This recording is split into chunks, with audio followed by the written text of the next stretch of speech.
Hello and welcome to another video by myself, Chris from Sorare and the Budget, and this is episode 2 in the Conversations with series. And tonight's guest is AdamCarter92. Welcome, Adam. Hiya, thanks for having me. No, very welcome.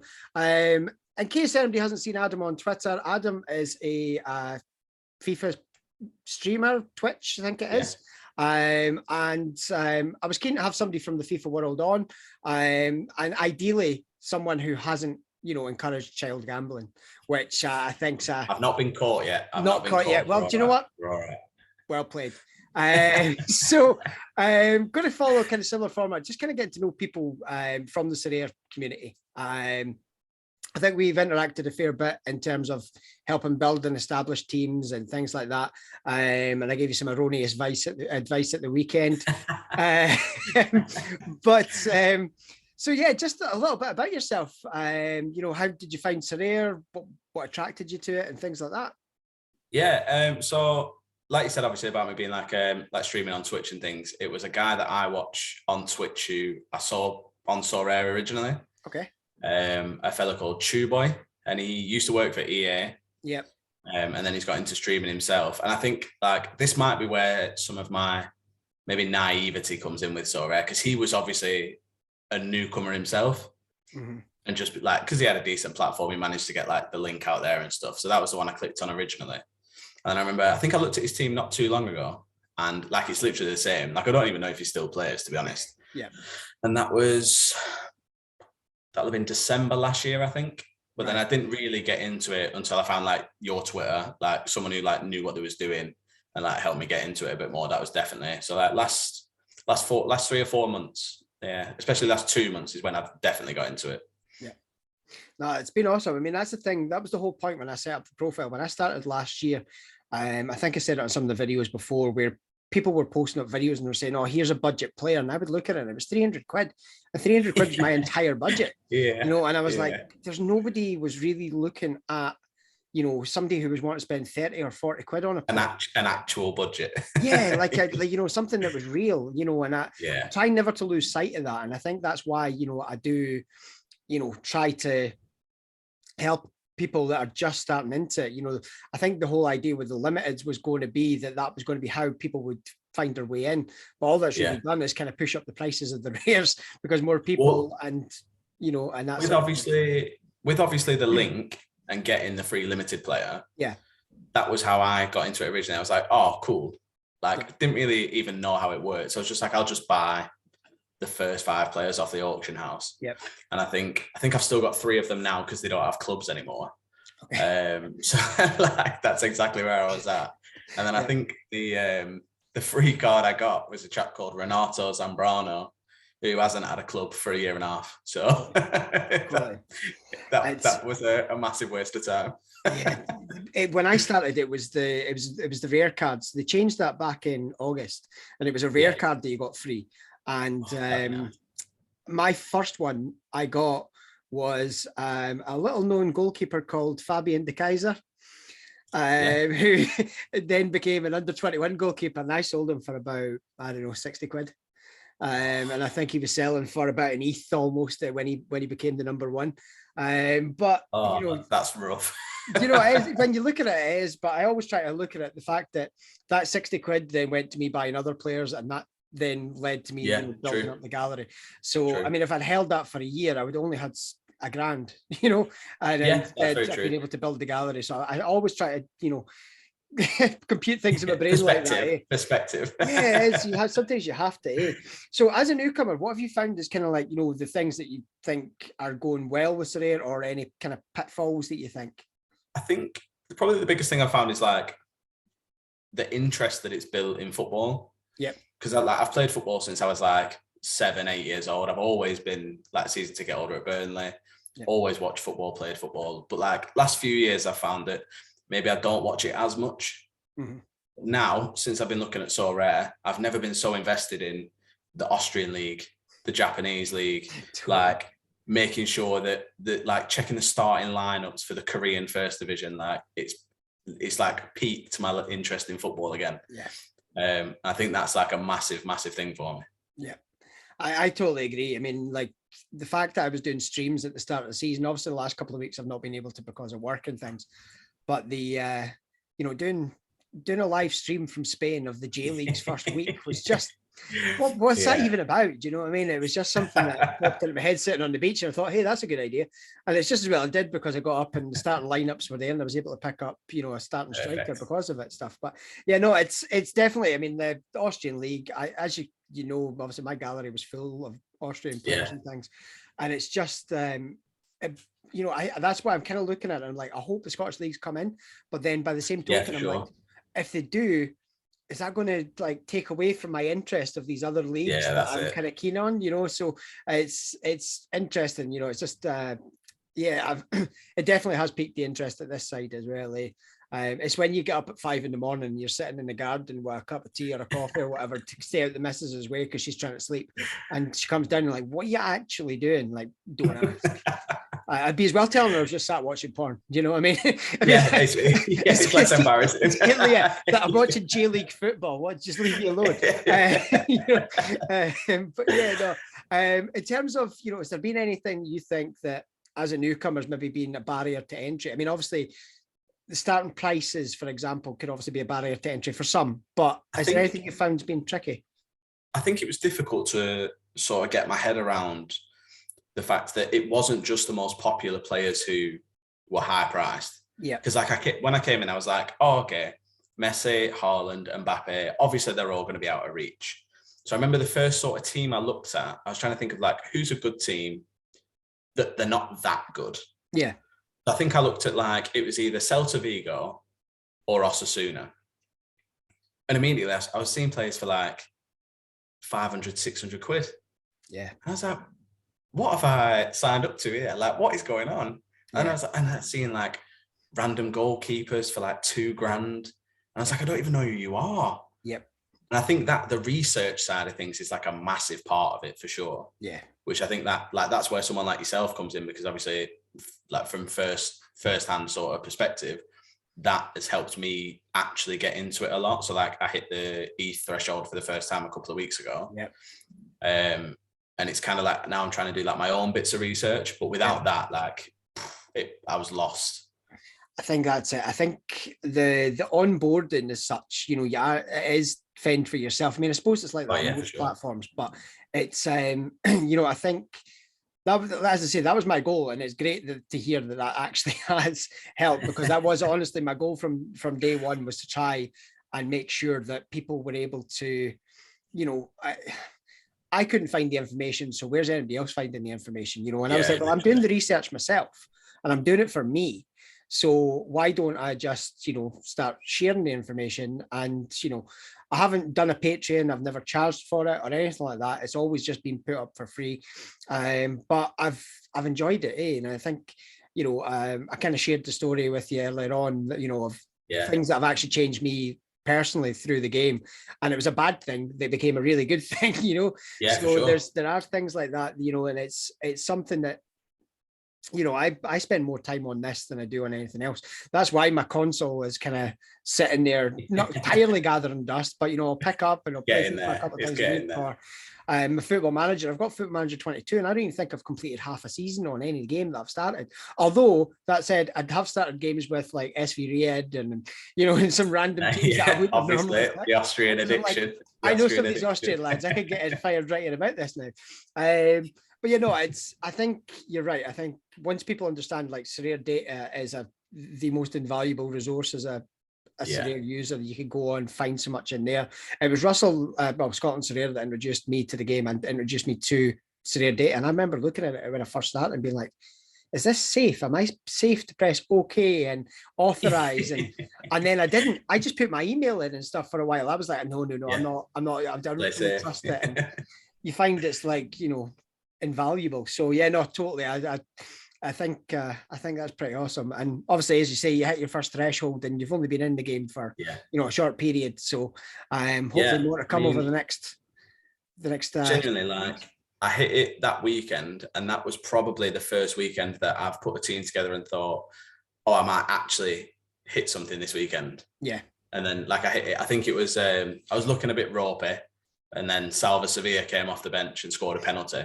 Yeah. And like that's what I was saying, like about the peaked interest. Yeah. Like I never thought I'd see Celta Vigo versus Mallorca and be like, oh, please let this 37-year-old midfielder come off the bench and do something. Like I've never had that level of interest before. Totally. I mean, I remember like there was that one night, I think it was probably before you were on the platform. I posted up because I bought Van Hamel, cheapest goalkeeper on the market, and I bought him.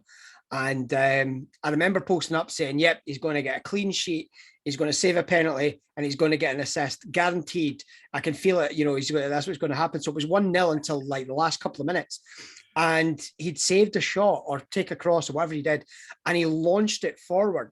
And there was one man, and he scored. So I got my assist, I got my clean sheet, and it was like 90 points or something he pulled, and it was his only decent score of the season. But it was so funny because I just posted it on Twitter, and then it became kind of like a little bit of a viral thing. It was just, but it's still things like that you wouldn't have, because that Sunday night I would have just been sitting watching whatever reality program the missus had on the TV, as opposed to sitting screaming, watching my phone on his goal or wherever I was watching it, and just freaking out that the keeper had actually got an assist. So no, it's awesome. I mean, when you look at your real life football fandom, obviously, as you mentioned, Burnley fan, season ticket for as long time. How is absolutely? I mean, I've got my Malaga one on. It's a nice shirt. I've been admiring that.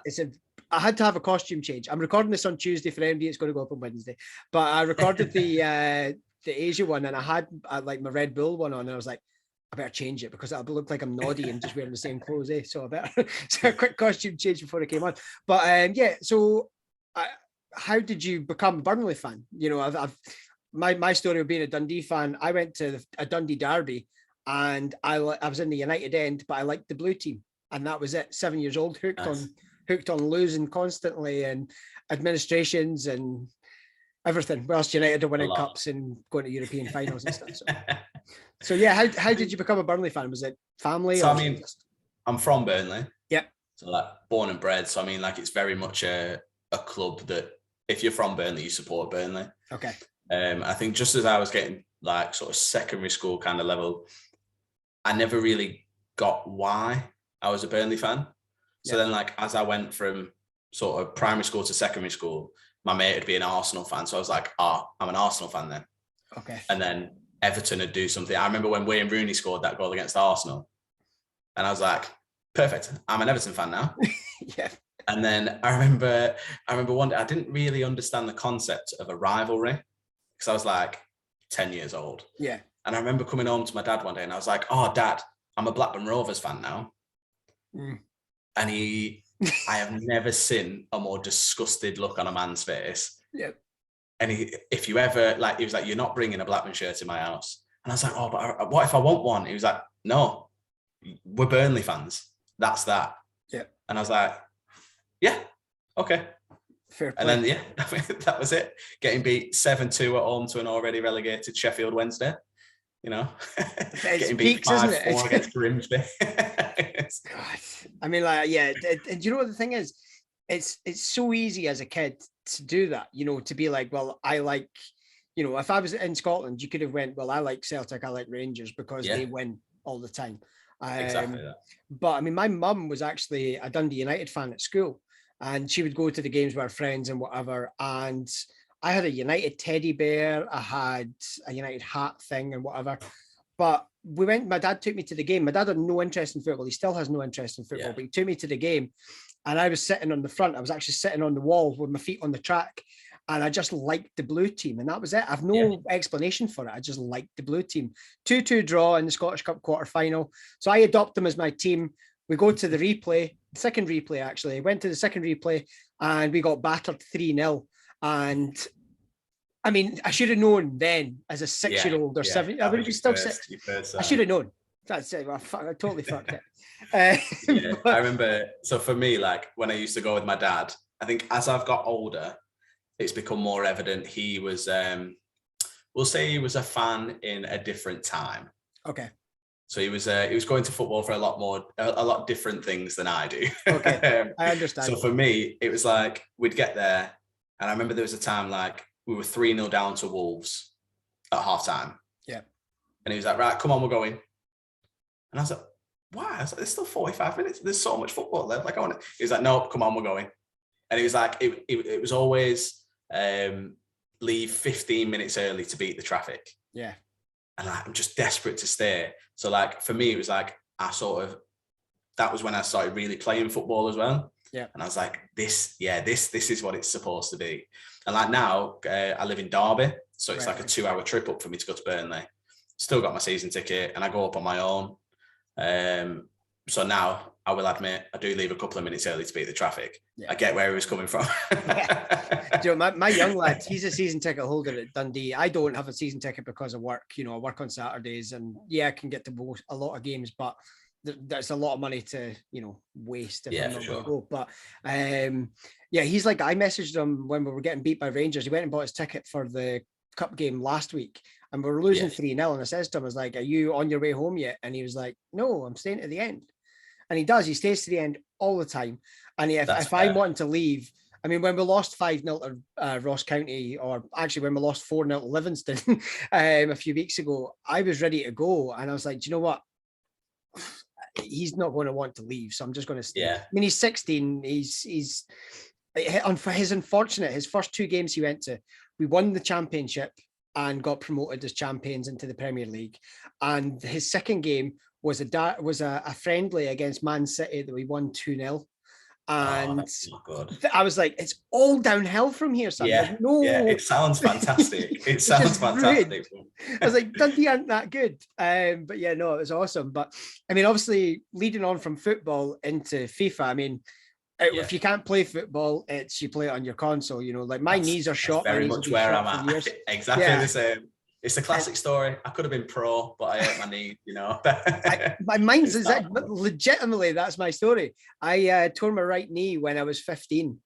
Clean through on a goalkeeper, toe poked the ball past him, and his full body weight caught my leg and just shattered my knee to pieces. I can't cross my legs properly on my right leg. I've no lateral movement of it. I'm in a similar thing, to be fair. I remember I used to play for like my local team. We were pretty good. Yeah. And I was working nights at the time. And I was just about to go to sleep. And my manager rang me and said, oh, do you want to come and play? We've moved forward an hour so you can come. So I was like, okay, I have to go now. Yeah. So always fancy myself as a bit of a trickster. So I did a bit of a roulette turn. And then as I put my foot down, I've turned, my knees come with me, but my foot didn't. And that was the end of that. Oh, God. I can actually feel it cringing when it happens. I mean, Russell, he got me to go to a 5-a-side game. Me and Russell were manager and assistant manager at Phones for Youth. That's how we knew each other for the last 15 years. And we're playing 5-a-sides and I kicked the ball. And as soon as I kicked it, I had the same feeling. I actually just felt my medial just roll up my leg. It's bizarre, isn't it? I played, so with work, we do like a lot of charity football stuff. Mm. And we played like an operations versus office game last year. And I was like, okay, it's a charity game. You know, it'll probably be quite easy going. And never that way. Never that way. So we were just doing that roll on, roll off subs. And I remember I came on and I was like, I'm feeling really good about this. Yeah. I got the ball. I went past one guy and I was like, oh, I don't remember it being this easy. This is incredible. And then I went to like clip one over the top. And as I've kicked it, I felt my knee straight away. And I was like, oh, I'm in trouble here. Yeah. I'm in big trouble. It's a nightmare because even when I go to kick the ball about my young lad's actually a coach and a player. He coaches under 13s and plays for under 17s. Oh, nice. And his team's associated with a junior team. So he's actually really pretty good. And we go to the park to kick the ball about and we're just, you know, pinging passes. But there's sometimes I'll kick the ball and I'm instantly like, yeah, you know, I can just feel that. And I'm like, I said to him when we went and did it a couple of weeks ago, I was like, you know, I'm going to have to get a knee brace again, you know, a decent support for it because it will just tear. And I'm too old for that carry on, you know, that's it. Like I don't heal as quickly anymore. But yeah, so moving into the virtual world, you know, like I said, just before we started, I had the original FIFA on my Mega Drive. I remember mum and dad spending about 65 quid for this cartridge for my Mega Drive and it being the daddy of a game. And because before that I had World Cup 90 and it was a top down view of heads and shoulders. You only seen the body when they did a slide. But that was revolutionary, you know, it completely changed everything. And I played it till about 2000 or so. And then I drifted out until probably my young lads started playing it, like 2014. Yeah. So yeah, where did you gain your interest and how did you start streaming on it? I mean, so like FIFA, I've been playing FIFA since like, I remember avidly. I've probably been playing it avidly since they brought Ultimate Team out. Right. Because it was that like build your own team, Yep. go up against someone who's built their own team. That was I really enjoyed that. And I remember the first time it came out, it was like an additional download. It was, yeah. And classic, it was an extra £9.99. Yeah. Which I stupidly paid for immediately. And just since then, I'm always like, no, this is the year. I'm not doing it. September comes. Oh, all right, then go on. Yep.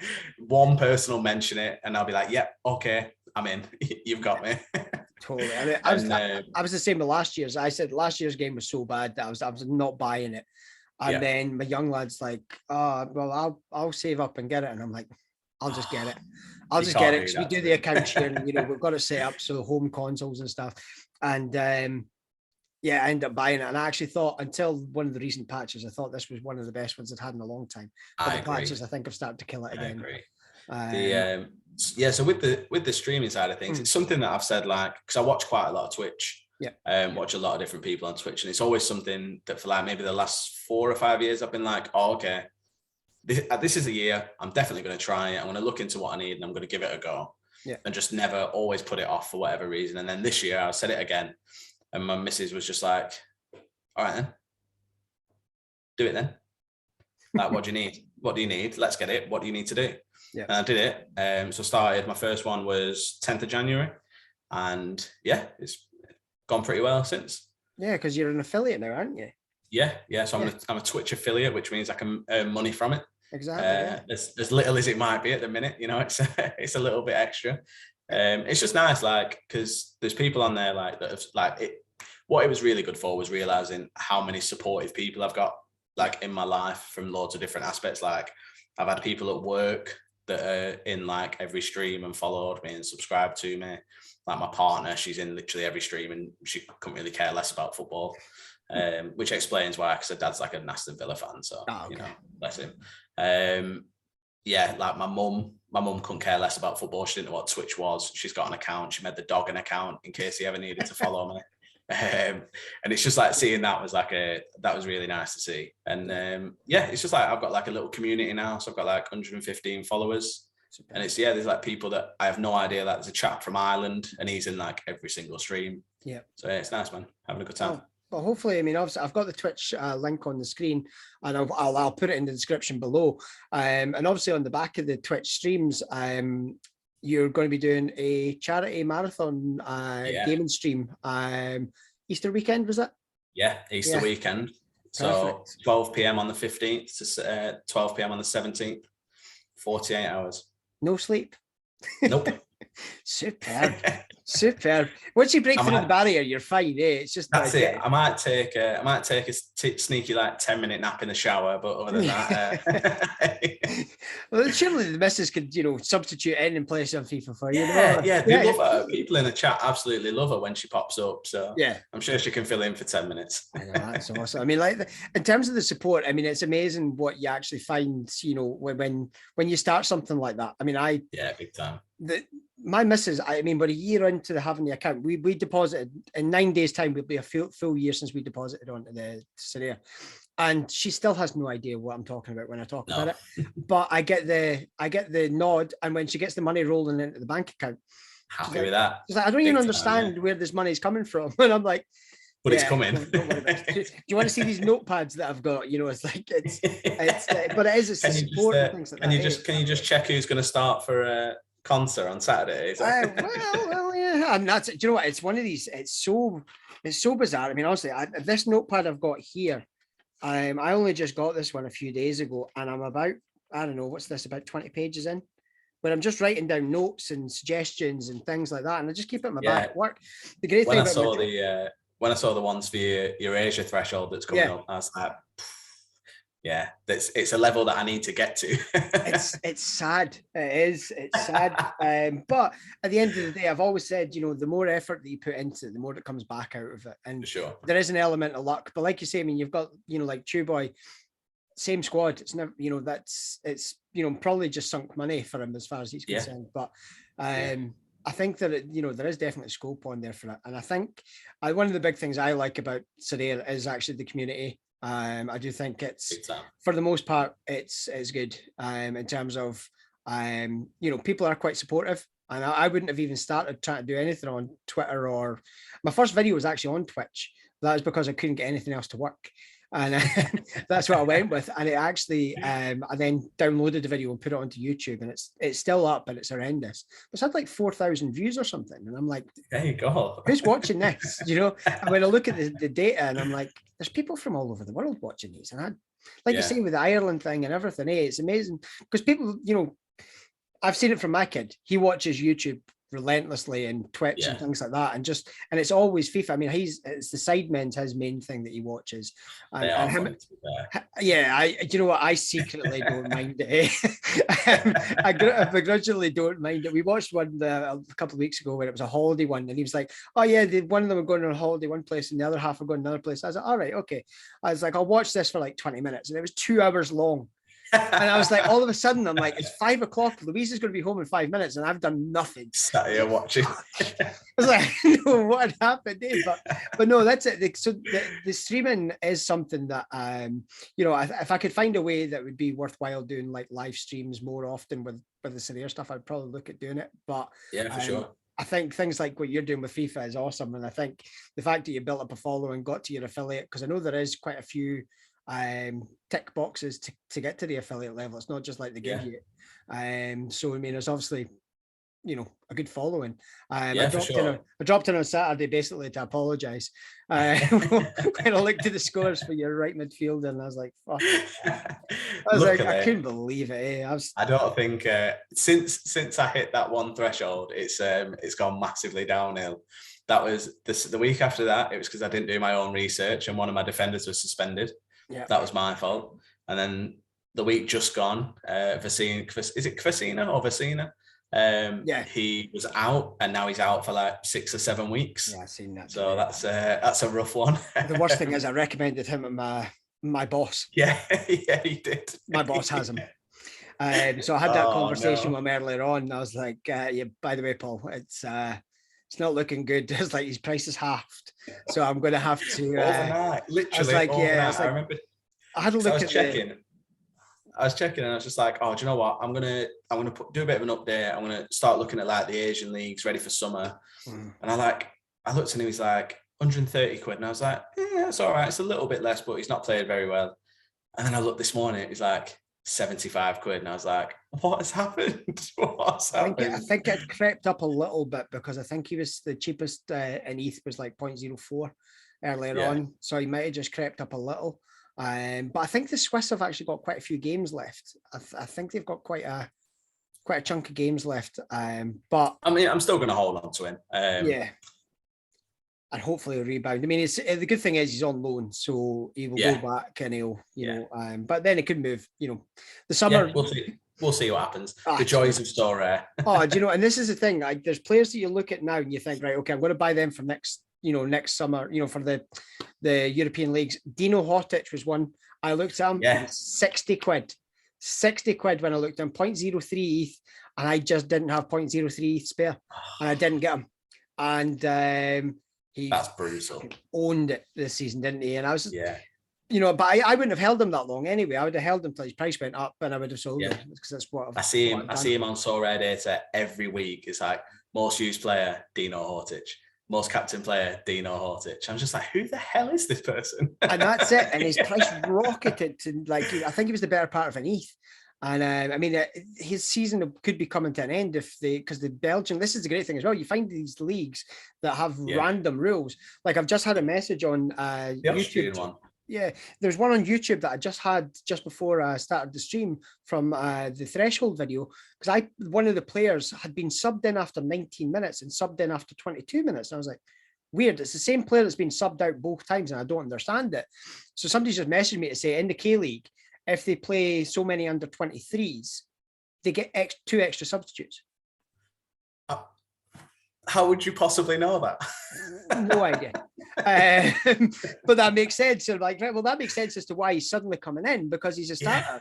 So it's like, okay, so the downside is he's going to only start off on 25 instead of 35, but just bizarre. You find these random rules in the Belgian league split into a championship and then a playoffs and then nothing and then relegation. It's bizarre. But you find all these things out, and that's the great thing. And I think that's what it's done for me as well. You just learn more about football, I think. And 100%. But yeah, no, I sincerely thank you for your time tonight. I appreciate it. Thanks for having me. I'm going to put a link to the charity event in the description below.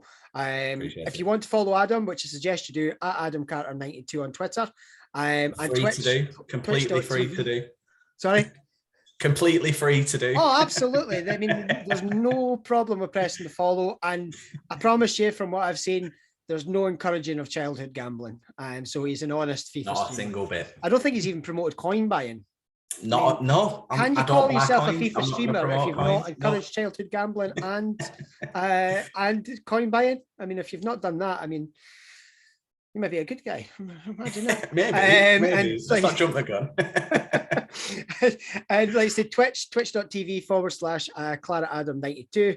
And yeah, as I say, thank you very much. I'll be back again with episode 3. I just need to find the next victim and we can go through some story. But Adam, thank you so much. I really appreciate your time. And I appreciate it. Yeah, thanks for having me. I think on the final screen, yep, that's what I put. Follow you on Twitter and follow you on Twitch. And then you can always follow me if you don't follow me already. And if you don't, definitely. I mean, it depends.